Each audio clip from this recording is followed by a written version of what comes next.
తెలంగాణకి ఏమొచ్చింది? గుండు సున్నా గాడిది గుడ్డు. మళ్ళీ ఎందుకు మళ్ళీ లాస్ట్కి మళ్ళీ వస్తే మళ్ళీ కమలాకరణ చేసిన పని ఎక్కడో వీకాలే, మానేరు వాటర్ ఫ్రంట్ ఎక్కడో పోవాలి, తీగల వంతెన ఎక్కడో పోవాలి, ఆయన వేసిన రోడ్లు ఎన్నో పోవాలి, చేసిన పనులను ఎక్కడో పోవాలి. కానీ మళ్ళీ ఆఖరికి మాత్రం ఆగమాగం కావాలి. మనం దయచేసి ఆలోచించుండ్రి, ఎందుకు ఈ పరిస్థితి వచ్చింది, ఎందుకు ఆగమవుతున్నాం? ఎలక్షన్ రాగానే ఆగమాగమై ఊరుకుడు అడ్డంబడు. మళ్ళీ తర్వాత నేను అడుగుతున్నా, ఒక మాట చెప్పండి. బీజేపీ గవర్నమెంట్ వచ్చి 11 ఏళ్ళ దేశంలో ఒక్కటంటే ఒక్కటి, ఒక విద్యా సంస్థనో, ఒక స్కూలో, ఒక కాలేజో కరీంనగర్కి వచ్చిందా? ఒక్కటేదన్నా ఫలానాది పోనీ సరే బడిదేలే శాత కాదు, గుడి తెచ్చిండ పోనీ ఒకటన్నా? ఒక్క గుడి కరీంనగర్లో మళ్ళీ తిరుమల తిరుపతి దేవస్థానం కట్టించింది ఎవరు? కట్టిస్తున్నది ఎవరు? గంగుల కమలాకరే కాదు. 10 ఎకరాలు జాగా తీసుకొని వాళ్ళు ఎంబడబడి, సరే ఇప్పుడు ఆడ గవర్నమెంట్ పోయింది, మరి వాళ్ళు ఇస్తారో ఇయ్యరో తెలియదు. కానీ అంటే అట్లున్నది పరిస్థితి. బడిదే శాత కాదు, ఒక గుడి కట్టే శాత కాదు, పోనీ ఒక పని ఏదన్నా ఒక ప్రజలకు పనికి వచ్చి ఒక్క మంచి పని, ఒక స్కూల్, ఒక నవోదయ పాఠశాలనో, ఒక IIITయో ఏది ఉండదు. కానీ ఓట్లు మాత్రం ఆఖరి పోయి గుద్దురు మళ్ళీ. అంటే ఈ రకంగా మరి పోతే నిజంగా కూడా మనం ఆలోచించాలి. ఒక్క ఉద్యోగం 2 కోట్ల ఉద్యోగాలు ఇస్తా అన్నాడు సంవత్సరానికి. మోడీ గారు 2 కోట్ల ఉద్యోగాలు సృష్టిస్తా సంవత్సరానికి అన్నాడు. తర్వాత ఒక పాపం ఒక ఆయన టీవీ ఆయన అమాయకంగా పోయి అడిగిండు, సార్ మరి 2 కోట్ల ఉద్యోగాలు అంటే ఏం సంగతి అని. ఏమంటాడు తెలుసా ఆయన టీవీ ఆయన స్టూడియోలో చెప్తున్నాడు ఇంటర్వ్యూ. अभी मैं यहाँ पे आ रहा था आपके स्टूडियो के पास, बाहर मैंने देखा एक वो बंडी वाला है, बंडी वाला ये बंडी का बंडी वाला है, वो बंडी पे मिर्ची बज्जी पकोड़े बना रहा, क्या आप उसको रोजगार मानते हो कि नहीं? అది ఉద్యోగమా కాదా అంటుండు. అంటే పల్లీలు అమ్ముకునుడు, బఠానీలు అమ్ముకునుడు, బజ్జీలేసుడు, ఇవన్నీ ఉద్యోగాలట. ఆయన ఇచ్చిన 2 కోట్ల ఉద్యోగాలు ఏంటంటే గదట. వీళ్ళ మోసము రామునికి కూడా అర్థమైంది అయోధ్యలో, అందుకే అయోధ్యలో కూడా ఓడగొట్టిండు బీజేపీని. ఇలా మోసము, ఇలా లంగతనము రామునికి అర్థమైంది, అందుకే అయోధ్యలో కూడా ఓడగొట్టిండు, ఎలగొట్టిండు. వీళ్ళు లంగలున్నారని మన వాళ్ళకి ఇంకా అర్థమవుతలేదు కరీంనగర్లో. అంటే దయచేసి నేను మిమ్మల్ని కోరేది, ఏది మంచో ఏది మంచి కాదో ఏది చెడో తెలుసుకోనంత కాలం మనకు నష్టం జరుగుతూనే ఉంటుంది. ఇలా బాధపడుతున్నాం ఏమని, అరే ఆడ మేడిగడ్డను ఎండబెట్టిండు, నీళ్ళు ఇస్తలేరు రేవంత్ రెడ్డి, ఇయ్యడు. ఎందుకు ఇయ్యాడు? ఎందుకంటే ఆయన బాస్ కింద ఉన్నాడు చంద్రబాబు నాయుడు. నువ్వు కడితే బరాబర్ మర్యాద ఉండదు రాబాయ్ అంటే కిందికి నీళ్ళు పోవన్నాయి, మరి ఇయ్యాడు. ఆయన ఆడిచ్చినట్టు ఈయన పాపం ఈయనదేమని, ఈయన కోవట్టు చిన్న మనిషిన, వాళ్ళిద్దరు ఎట్లా ఆడిస్తే అట్లా ఆడేటోడు ఈయన చేతులు ఏముంటుంది. అట్లాగే ఇప్పుడు నిన్న మీరు చూసిండ్రు పక్కకు కర్ణాటకలో ఆల్మట్టి డ్యామ్ హైట్ పెంచుతుండ్రు 5 ఫీట్లు. ఒక్క డ్యాము ఆల్రెడీ కట్టి ఉన్న డ్యాము 5 ఫీట్లు పెంచుతందుకు వాళ్ళు ఎంత ఖర్చు పెడుతున్నారు ఎరికేనా? 70,000 కోట్లు ఒక భూసేకరణకే, 70,000 కోట్లు. అదే కేసీఆర్ గారు 40 లక్షల ఎకరాలకు నీళ్ళు ఇచ్చే ప్రాజెక్టు, దాని మీద 93,000 కోట్లు ఖర్చు పెడితే తిన్నాడు 1,00,000 కోట్లు తిన్నాడు, 1,00,000 కోట్లు తిన్నాడు, వేసుకపోయింది ఇంట్లోకి. మనం ఎప్పుడైనా ఆలోచించినామా కనీసం? అరే 93,000 కోట్లు ఖర్చు అయిన ప్రాజెక్టులో 1,00,000 కోట్లు ఎవడెట్లా తింటాడు? మరి 1,00,000 కోట్లు ఈయననే తింటా, బరాజులు ఎవడు కట్టిండు, ఆ పంప్ హౌజ్లు ఎట్లా కట్టిర్రు, ఆ సొరంగ మార్గాలు ఎట్లా కట్టిర్రు, మరి ఆ మొత్తం కాలువలు ఎట్లా కట్టిండ్రు, గన్ని రిజర్వాయర్లు ఎట్లా వచ్చినాయి, గిన్ని నీళ్ళు ఎట్లా వస్తున్నాయి, ఇలా భూమికి బరువు అయ్యేంత పంట ఎడికెళ్ళి వండుతున్నది అని ఎప్పుడైనా కూర్చొని ఆలోచించినవా? ఇగో తిన్నాడట అంటే తిన్నాడు, తినే ఉంటాడు. ఇదిగో పూలు అంటే అదిగొత్తో ఒక అడిగినోడు లేడు, చూసినోడు లేదు. ఎవరు పడతా వాళ్ళు ఏది పడతారు చెప్పుడు, మనం నమ్ముడు. ఆయనతో పోయి బాయిలో దుంకుతున్నామా బుందలో దుంకుతున్నామా ఏది చూసేది లేదు, పోయి దుంకుడేనే. గందుకు వచ్చింది 3,000 మేయారటి గంగుల కమలాకరణకు. ఆలోచన లేదు, సోయి లేదు, పని చేసేటోడు పని చేయనోడి మీద ఫరక్ అంతరం లేదు. ఎవరు వనికొస్తారో తెలియదు, ఎవరు వనికిరారో తెలియదు, ఆగమాగం పోయి దుంకాలి. ఎందుకు ఆఖరికి జై అని దేవుని పేరు చెప్పగానే దుంకుడు పోయి పోనీ దేవుని పేరు చెప్పినాడు, కనీసం దేవుడు గుడి కట్టినాడే కరీంనగర్లో ఒకటి. అప్పుడెప్పుడో కార్పొరేటర్ ఉన్నప్పుడు కట్టినట్టున్నాడు ఒకటి, దాన్ని చెప్పుకొని మార్కెటింగ్ చేసుకుంటా ఉన్నాడు. ఇంకా ఇంత అన్యాయం ఉంటుందా అసలు ఎక్కడన్నా? నాకు అర్థం కాదు. ఎంత పని చేసిండు గంగుల కమలాకరన్న. ఇవాళ కాంగ్రెస్ల పరిస్థితి ఏంది?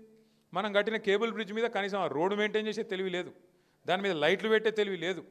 స్మార్ట్ సిటీ అని కష్టపడి పొట్లాడి ఈయనవును వినోద్ కుమార్ గారు ఇద్దరు కేసీఆర్ గారిని రిక్వెస్ట్ చేసి కరీంనగర్కు స్మార్ట్ సిటీ తీసుకొస్తే ఇవాళ కనీసం కరీంనగర్లో పారిశుద్ధ్యం, ఆ లైట్లు కానీ ఆ పారిశుద్ధ్యం కానీ అది మెయింటైన్ చేసే ముఖం కూడా లేదు. మనం ఉన్నప్పుడు రోజు మంచినీళ్ళు ఇచ్చినాం కరీంనగర్లో, ఇవాళ వస్తున్నాయా? ఎన్ని రోజులకు ఒకసారి వస్తున్నాయి? ఇప్పుడు 2 రోజులకు 3 రోజులకు ఒకసారి. మరి కొంతమంది అంటారు కదా, కేసీఆర్ ఇంట్లోకి వెళ్ళి ఇచ్చిండా? మరి ఇప్పుడున్న ఆయన ఇంట్లోకి వెళ్ళి ఇస్తుండే, ఇంటి వెనక పొలం అమ్మిస్తాడా? మరి ఎందుకు వస్తలేవు ఇప్పుడు నీళ్ళు? కేసీఆర్ ఉన్నప్పుడు నీళ్ళు ఎందుకు వస్తాయి? కేసీఆర్ ఉన్నప్పుడు కరెంట్ ఎందుకు మంచిగా ఉంటుంది? కేసీఆర్ ఉన్నప్పుడు అన్ని టైంకి ఎట్లా నడుస్తాయి? ఇవాళ వీళ్ళు రాగానే ఎందుకు ఆగమాగం అవుతున్నారు? ఎందుకు అంటే నడప చాతన అయితే లేదు వీళ్ళకు, పరిపాలన వస్తలేదు. ఎంతసేపు ఢిల్లీకి మూటలు పంపుట్ల బిజీగా ఉన్నారు. ఎందుకంటే సీటు కాపాడుకోవాలంటే ఢిల్లీకి పైసలు ఇవ్వాలి, కమిషన్ ఇవ్వకపోతే ఢిల్లీ ఊరుకుంటారా? ఊకోరు. అందుకే చెప్పినాం అన్న, మనకు తెలంగాణ ప్రజలకు లోబడి మీ ఆలోచనకు అనుగుణంగా మీకోసం పనిచేసే గల్లీ పార్టీ కావన్నా లేకపోతే అక్కడ ఉండే ఢిల్లీ పార్టీ కావన్నా అంటే మరి ఎందుకో కానీ హైదరాబాద్లో అయితే చక్కగానే ఓటేసారు, జిల్లాలలోనే ఆగమైరు. 10 ఏళ్ళు చూసినాం కదా, ఇప్పుడు ఒకసారి ఒక తాప వీళ్ళకిస్తే ఏంది, ఏమవుతుంది అని ఏమైనా అవుతుందా అనుకున్నారు. ఏమైంది అలా? ఎక్కడికక్కడ ఆగం. ఒక్కటి కాదు, 2 కాదు. తులం బంగారం అంటుండే ఇక్కడికి వెళ్ళి తమ్ముడు. తులం బంగారం కాదు, మీ మెడల మంగళసూత్రం ఎత్తుకపోతే వాడే మంచోడు, పుస్తలతాడు ఎత్తుకపోతే వాడే గొప్పోడు అంటున్నా. అంత దొంగలు వీళ్ళు కాంగ్రెస్ వాళ్ళు. కొత్తోళ్ళ వీళ్ళేమన్నా? 125 సంవత్సరాల చరిత్ర కలిగిన పార్టీ, భారతదేశాన్ని 55 సంవత్సరాలు అప్రతిహతంగా ఏలిన పార్టీ కాంగ్రెస్ పార్టీ. ఆ పార్టీ ఏమైనా కొత్తదా మనకు? గాలను నమ్ముతారు పోయి. ఏం మాటలు చెప్పారు వాళ్ళు? 10,000 కేసీఆర్ ఇస్తే 15,000 ఇస్తామన్నారు. ఇస్తుండా ఇప్పుడు 15,000 పడుతున్నాయా? చెప్పిండు కదా, అత్తకు 4,000, కోడలకు 2,500 అని చెప్పిండు. అటు అత్తకు లేదు, ఇటు కోడలకు లేదు. ఇక్కడ అత్త కోడలు ఇప్పుడు జాయిన్ అయ్యారు, వాళ్ళిద్దరు కూడా స్వాగతం. అత్తకు 4,000 పెన్షన్ లేదు, కోడలకు 2,500 లేవు, రావు. ఇలా అత్త కోడల పంచాయతీ అయ్యే పరిస్థితి వచ్చింది రేవంత్ రెడ్డి గారు వచ్చినాక. నేను ఎందుకు చెప్తున్నా ఇదంతా అంటే, ఓటేసేటప్పుడు ఆగమై ఆ తర్వాత 5 ఏళ్ళు మనం బాధపడు మనకు అలవాటు అయిపోయింది. నేను మొన్న హైదరాబాద్లో ఎక్కడికి వెళ్ళి ఇటుకు వస్తున్నా, ఏదో మీటింగ్ చేసుకుని ఇటు వస్తుంటే మధ్యలో లైట్ పడ్డది, ఆడ సిగ్నల్ కాడ ఆగిన. పక్కకు ఒక ఆటో ఆయన వచ్చి ఆగిండు. వచ్చినాక ఆదాబ్ సాబ్ అన్నాడు. ఆదాబ్ అంటే అన్నాక జర షీషా అవుతారు అన్నాడు. అద్దం దించితే నేను అడిగిన ఏం పేరు, క్యా నామే అన్న. మహమూద్ అన్నాడు. క్యా హాల్ హై మహమూద్ భాయ్ అన్న. క్యా హాల్ సబ్ బర్బాద్ है అన్నాడు. अरे क्या हुआ भाई? क्या हुआ भाई? क्या है सब बंद हो गया, कारोबार बंद, रियल एस्टेट तमाल, हमारा ऑटो ख़त्म हो गया, अब पेमेंट करने के लिए भी पैसे नहीं है. అది అని చెప్పవట్టిండు. చెప్తే అన్న మరి క్యా కరూ మహమూద్ భాయ్, మే ఏక్ గలత్ ఓట్ కా సజా 5 साल है ना, ఒక తప్పు ఓటు 5 ఏళ్ళు కదా శిక్ష అని నేనన్నా. అంటే ఆయన ఏమంటాడు తెలుసా నాతోని, కోయి తర్కీబ్ నీయే క్యా సాబ్, ఏం ఉపాయం లేదా అంటుండు. ఏం ఉపాయం ఉంటుంది ఇప్పుడు? మనోళ్ళు ఎలక్షన్లో ఆగమైరి, ఎలక్షన్ అప్పుడు ఆగం, తర్వాత ఇప్పుడేమో మల్లలొల్లి. ఇంకా గమ్మత్ చెప్తాం మీకు. మొన్న మన అచ్చంపేటలో అందరూ వచ్చారు, కార్యకర్తలు ఒక 200-300 మంది వచ్చారు. నేను 28 నాడు అచ్చంపేట పోతున్నా, దాన్ని పిలిస్తేందుకు వచ్చారు అందరు కలిసి. ఇట్లే మాట్లాడుకుంటూ అడిగిన, మీ మానకొండూరులను కూడా అడిగిన నేను, నిజంగా ఎప్పుడు పోయి ఒక మాట అన్న, నిజంగా ఇప్పుడు గుండె మీద చేసుకొని చెప్పురి, పోతే మా ఎమ్మెల్యే పోతాడు కానీ కేసీఆర్ అయితే సీఎం ఉంటాడు అనుకురా లేదా మీరు అన్నాడు. అవు అని ఎమ్మెల్యేగా సపోర్ట్లు కొడుతురు. అంటే మనం ఎంత బేఖాయాలు ఉన్నామంటే, ఎంత తెలివితప్పు ఉన్నామంటే, చిన్న లాజిక్ మిస్ అయినాం. ఎమ్మెల్యే ఓడిపోతే కేసీఆర్ సీఎం ఎట్లయితాడు? ఇట్లే ప్రతి ఒక్క కాన్స్టిట్యూన్సీ వాడు అట్లే అనుకున్నాడు. మానకొండూరోడు, చొప్పదండోడు, ఉస్నాబాదోడు పోతే మావాడు పోతాడు కానీ కేసీఆర్ ఉంటాడు, ఎట్లుంటాడు? ఎమ్మెల్యేలకు వెళ్ళిపోయినాక, ఎమ్మెల్యేలు 60 దాటపోయినాక కేసీఆర్ గారు ఎడికెళ్ళవుతారు. మెయిన్ తప్పు గది చేసినాం. మనం కూడా ఏమనుకున్నాం, నేను ఒక్కరిని దానిలాడిపోతే ఏమవుతుంది, గంగుల కమలాకర్ అని గ్యారంటీ 40,000తో గెలుతాడు అని చెప్పి సాపుకొని అన్నారు. వాస్తవం. పనులు చేయించుకున్నోళ్ళు, చేయనోళ్ళు, నేను నన్ను విలువలే గారు ఆ రోజు అట్లా వంగ కమలాకర్ అన్నకు నేను ఇట్లా అన్నా, ఇట్లా ఆయన ఇట్లా అనలే, అదొకరి కోపం. నేను 10 సార్లు ఫోన్ చేసినా ఎత్తిండు, 11వ ఎత్తలే, అదో కోపం. నేను మా ఇంట్లో దావత్కు పిలిచినా రాలే, గదో కోపం. అన్ని చిన్న చిన్న కోపాలు, తాపాలు. దాంతో ఏమైంది, మనం అలసత్వం చేసినాం. ఏమైతే అని మనం అనుకున్నాం. అవతలోడు హుషారుగా ప్రజలకు ఆశ పెట్టిండు. నువ్వు ఇది ఇస్తా, అది ఇస్తా, అల్లం ఇస్తా, బెల్లం ఇస్తా, తులం బంగారం ఇస్తా, అట్లా అని చెప్పి ఆయనతో తిమ్మిని బమ్మిని చేసి 1.8% ఓటుతో గెలిచినాక ఇప్పుడు గమ్మత్తున్నది పరిస్థితి. రేవంత్ రెడ్డికి పాపం ఇదివరకు మంత్రి చేసిన పని లేదు, ఆయనకు ప్రభుత్వం నడిపే సోయి లేదు, తెలివి లేదు.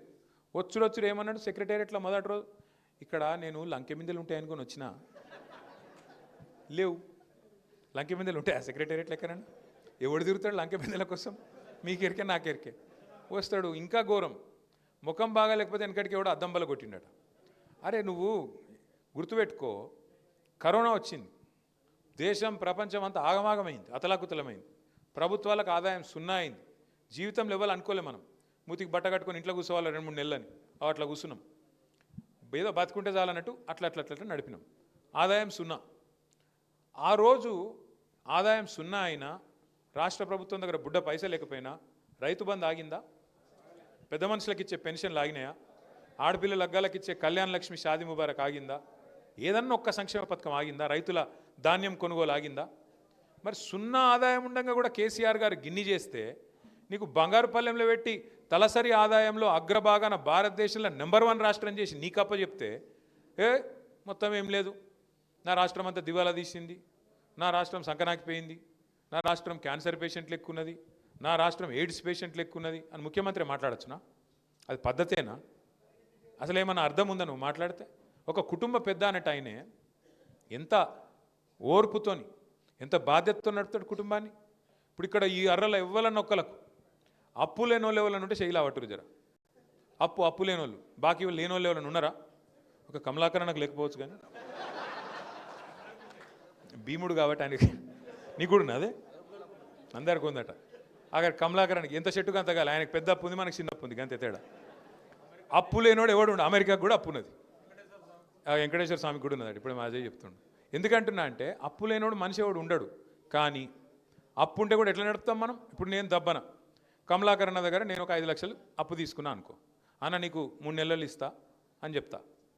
ఇక 3 నెలలు అయింది, నేను వచ్చిండు, ఫోన్ చేసిండు, మొదలు 2 సార్లు ఎత్తినా, తర్వాత ఎత్తలే. ఇది ఎట్లా ముఖం ఉండదు కదా, పైసలు లేవు, ఎత్తుతలేను. ఆయనతో కమలాకరణ వచ్చిండు, ఇంటికి వచ్చిండు, పట్టుకున్నాడు. ఏమారా భయ్ మరి నువ్వు పైసలు తీసుకుంటే ఇస్తలేవు, ఏం సంగతి? నేనేం చేయాలి? బుద్ధిమంతుని అయితే, ఇమాందారు మనిషిని అయితే, అన్న ఏమనుకోకే జర్రా, ఇంకొక 2 నెలలు టైం దండం పెడతా, మిత్తితో కడతా, జర్రా ఇంకొక 2 నెలలు ఆగు అని చెప్పాలి. ఇప్పుడు రేవంత్ రెడ్డిని కూడా గదే అడుగుతురు. ఏంది ప్రజలు ఏమైనా మరి 100 రోజులలో 6 గ్యారంటీ లాంటివి ఏమేమో నరికితివి, ఏమైనా ఏడవైనాయి మరి, ఏం సంగతి మా హామీలు అంటే